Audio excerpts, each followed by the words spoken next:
understands that not every single thing I say about guys and girls and their behavior can fully describe the unique qualities we all have. He also took me up on my offer to talk instead of just staying mad and confused. Turns out, hate mail can be kind of cool. When I was in high school, I hated to be categorized, and yet I did all kinds of things to blend in. You could have categorized me as a heterosexual, suburban-dwelling, movie-quoting, girl-watching teenage guy. I used to hear people talk about guys and girls and say guys are this way and girls are that way. I dismissed it even though a lot of these statements describe things about me. I rejected the notion that people can be understood that simply, or that we can put people into cookie-cutter boxes of behavior and thinking. I still reject that notion. But I also think in the midst of your uniqueness, you have general features that are similar to other people, depending on your gender, age, background, and genetics. The simplest feature is a basic fact. If you are a girl, you have two X chromosomes. If you are a guy, you have an X and a Y chromosome. I had, and still have, a lot of typical general male traits and behaviors. But I also have a lot of traits that are uniquely me. Or as I say sarcastically sometimes, you are unique and special, just like everyone else. And while I'm joking, I'm also not. When I talk about what it means to be a guy or a girl, it is only in an attempt to understand some of our feelings, thoughts, development, and behavior. What I share will never fully explain you or me. You will not fit neatly and cleanly into any category, but your gender is a physical thing.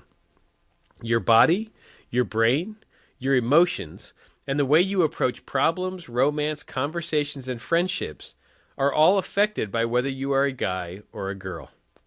I am not telling you something new when I say guys and girls are different. The goal is to look at how we are different and how we are the same.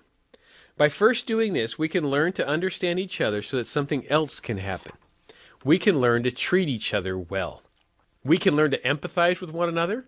We can also learn some things about God. Trust me, when you try to do these things, every one of your relationships will be better. Whether it's with the person next to you in math class, your parents, friends, your latest crush, or the person you end up marrying one day. The Bible says something about this that is simple and profound. Wisdom is supreme, therefore get wisdom. Though it cost all you have, get understanding. Proverbs 4:7. The more we understand each other, the better off we all are. Thanks for being curious. I wish you all the best on your journey. Chad. A note from Bill and Pam. Food always helps. It's funny how ideas happen. I had been a pastor for a few years, specializing in helping husbands and wives with their relationships. I had read the research about how men and women approach life differently, but knew that it was way too technical for most people. So I was looking for a word picture that average people could relate to. A man called me one day and said, "Bill, can I bring my wife in? I think she's broken."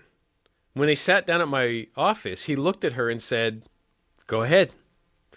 At that, she began talking and talking and talking.